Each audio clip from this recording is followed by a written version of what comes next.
Those of you who may remember me from TED Global remember me asking a few questions which still preoccupy me. One of them was, why is it necessary to spend £6 billion speeding up the Eurostar train when for about 10% of that money you could have top supermodels, male and female, serving pre-Chateau Petrus to all the passengers for the entire duration of the journey. You'd still have £5 billion left in change and people would ask for the trains to be slowed down. And you may remember me asking the question as well, very interesting observation, that actually those strange little signs that actually flash 35 at you, occasionally accompanying with a little smiley face or a frown, according to whether you're within or outside the speed limit, those are actually more effective at preventing road accidents than speed cameras, which come with the actual threat of real punishment. So there seems to be a strange disproportionality at work, I think, in many areas of human problem solving, particularly those which involve human psychology, which is the tendency of the organization or the institution is to deploy as much force as possible, as much compulsion as possible, whereas actually the tendency of the person is to be almost influenced in absolute reverse proportion to the amount of force being applied.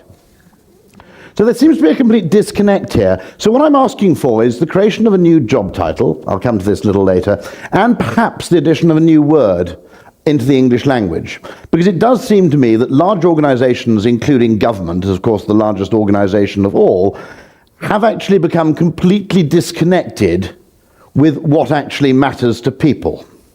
Let me give you one example of this. You may remember this as the AOL-Time Warner merger, okay? Heralded at the time as the largest single deal of all time. It may still be, for all I know. Now, all of you in this room, in one form or other, are probably customers of one or both of those organizations that merged. Just interested, did anybody notice anything different as a result of this at all? So unless you happen to be a shareholder of one or the other organizations or one of the deal makers or lawyers involved in the no doubt lucrative activity, you were actually engaging in a huge piece of activity that meant absolutely bugger all to anybody, okay?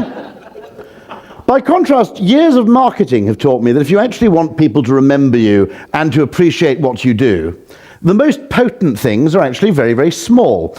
This is from Virgin Atlantic Upper Class. It's the Cruet Salt and Pepper set. Quite nice in itself, they're little sort of aeroplane things. What's really, really sweet is every single person looking at these things has exactly the same mischievous thought, which is, I reckon I can heist these.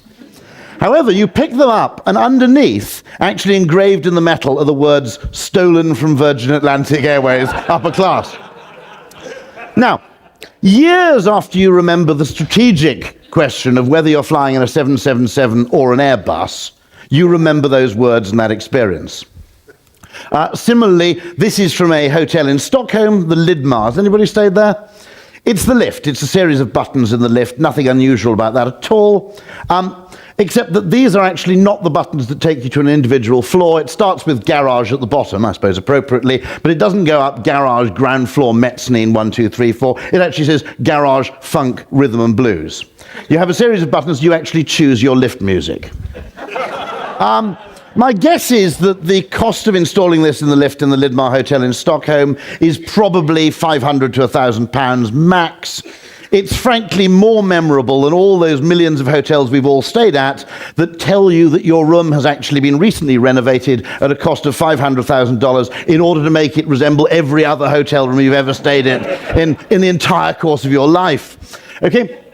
Now, these are trivial marketing examples, I accept, but I was at a TED event recently, and Esther Duflo, probably one of the leading experts in effectively the eradication of poverty in the developing world, actually spoke. And she came across a similar example of something that fascinated me as being something which, in a business context or a government context, would simply be so trivial a solution as to seem embarrassing.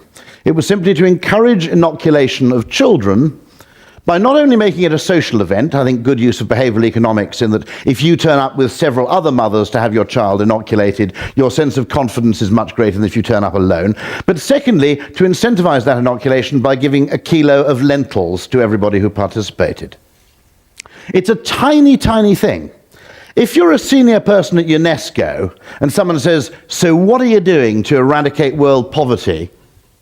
you're not really confident standing up there saying, I've got it cracked, it's the lentils, are you? Our own sense of self-aggrandizement feels that big, important problems need to have big, important, and most of all, expensive solutions attached to them. And yet what behavioral economics shows time after time after time is in human behavior and behavioral change, there's a very, very strong disproportionality at work. That actually what changes our behavior and what changes our attitude to things is not actually proportionate to the degree of expense entailed or the degree of force that's applied. But everything about institutions makes them uncomfortable with that disproportionality. So what happens in an institution is the very person who has the power to solve the problem also has a very, very large budget. And once you have a very, very large budget, you actually look for expensive things to spend it on. What is completely lacking is a class of people who have immense amounts of power but no money at all. And it's those people I'd quite like to create in the world going forward. Now, here's another thing that happens, which is what I call sometimes Terminal 5 syndrome, which is the big expensive things get big, highly intelligent attention, and they're great, and Terminal 5 is absolutely magnificent. Until you get down to the small detail, the usability, which is the signage, which is catastrophic. You come out and arrive at the airport and you follow a big yellow sign that says trains, and it's in front of you. So you walk for another 100 yards, expecting perhaps another sign that might courteously be yellow in front of you and saying trains. No. The next one is actually blue to your left and says Heathrow Express. I mean, it could almost be rather like from that scene from the film Airplane, a yellow sign. That's exactly what they'll be expecting.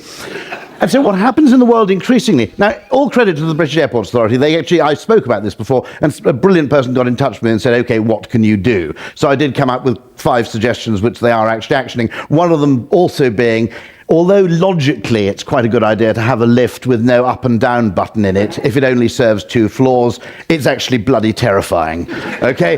Because when the door closes and there's nothing for you to do, you've actually just stepped into a Hammer film.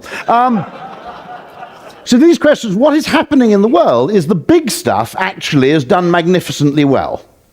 But the small stuff, what you might call the user interface, is done spectacularly badly. But also, there seems to be a complete sort of gridlock in terms of solving these small solutions, because the people who can actually solve them actually are too powerful and too preoccupied with something they think of as strategy to actually solve them. I tried this exercise recently talking about banking. They said, can we do an advertising campaign? What can we do to encourage more online banking? I said, it's really, really easy. I said, when people log into their online bank, there are lots and lots of things they'd probably quite like to look at. The last thing in the world you ever want to see is your balance, okay? I've got friends who actually never use their own bank cash machines because there's the risk that it might display their balance on the screen. Why would you willingly expose yourself to bad news? Okay, you simply wouldn't. I said, if you make actually tell me my balance, if you make that an option rather than the default, you will find twice as many people log on to online banking and they do it 3 times as often. Let's face it, most of us, how many of you actually check your balance before you will remove cash from a cash machine? And you're pretty rich, I mean, by the standards of the world at large. Now, interesting that no single person does that, or at least can admit to being so anal as to do it. Now, but what's interesting about that suggestion was that to implement that suggestion wouldn't cost £10 million, it wouldn't involve a large amount of expenditure, it would actually cost about 50 quid. And yet it never happens. Because there's a fundamental disconnect, as I said, that actually the people with the power want to do big, expensive things. And there's to some extent a big strategy myth that's prevalent in business now. And if you think about it, it's very, very important that the strategy myth is maintained, because if the board of directors convince everybody that the success of any organization is almost entirely dependent on decisions made by the board of directors, it makes the disparity in salaries slightly more justifiable than if you actually acknowledge that quite a lot of the credit for a company's success might actually lie somewhere else, in small pieces of tactical activity. But what is happening is that effectively, and the invention of the spreadsheet hasn't helped this, lots of things haven't helped this, business and government suffers from a kind of physics envy. It wants the world to be the kind of place where the input and the change are proportionate. It's a kind of mechanistic world that we'd all love to live in, where, you know, effectively it sits very nicely on spreadsheets, everything is numerically expressible, and the amount you spend on something is proportionate to the scale of your success. That's the world that people actually want. In truth, we do live in a world that science can understand. Unfortunately, the science is probably closer to being climatology. in that in many cases, very, very small changes can have disproportionately huge effects, and equally, vast areas of activity, enormous mergers, can actually accomplish absolutely bugger all. But it's very, very uncomfortable for us to actually acknowledge that we're living in such a world. But what I'm saying is we could just make things a little bit better for ourselves if we looked at it in this very simple four-way approach. That is actually strategy, and I'm not denying that strategy has a role. You know, there are cases where you spend quite a lot of money and you accomplish quite a lot, and I'd be wrong to diss that completely. Moving over, we come, of course, to consultancy. I thought it was very, very indecent of Accenture to ditch Tiger Woods in such a sort of hurried and hasty way.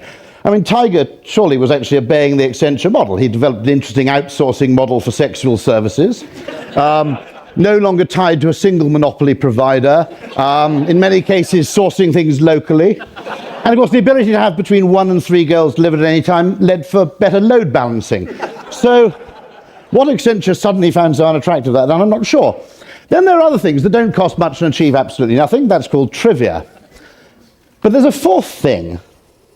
And the fundamental problem is we don't actually have a word for this stuff. We don't know what to call it. And actually, we don't spend nearly enough money looking for those things, looking for those tiny things that may or may not work, but which, if they do work, can have a success absolutely out of proportion to their expense, their effort, and the disruption they cause. So the first thing I'd like, as a competition to anybody watching this as a film, is to come up with a name for that stuff on the bottom right. And the second thing I think is that the world needs to have people in charge of that, and that's why I call for the chief detail officer. Every corporation should have one, and every government should have a ministry of detail. The people who actually have no money, who have no extravagant budget, but who realize that actually you might achieve, greater success in uptake of a government program by actually doubling the level of benefits you pay, but you'll probably achieve exactly that same effect simply by redesigning the form and writing it in comprehensible English. And if actually we created a ministry of detail and business actually had chief detail officers, then that fourth quadrant, which is so woefully neglected at the moment, might finally get the attention it deserves. Thank you very much.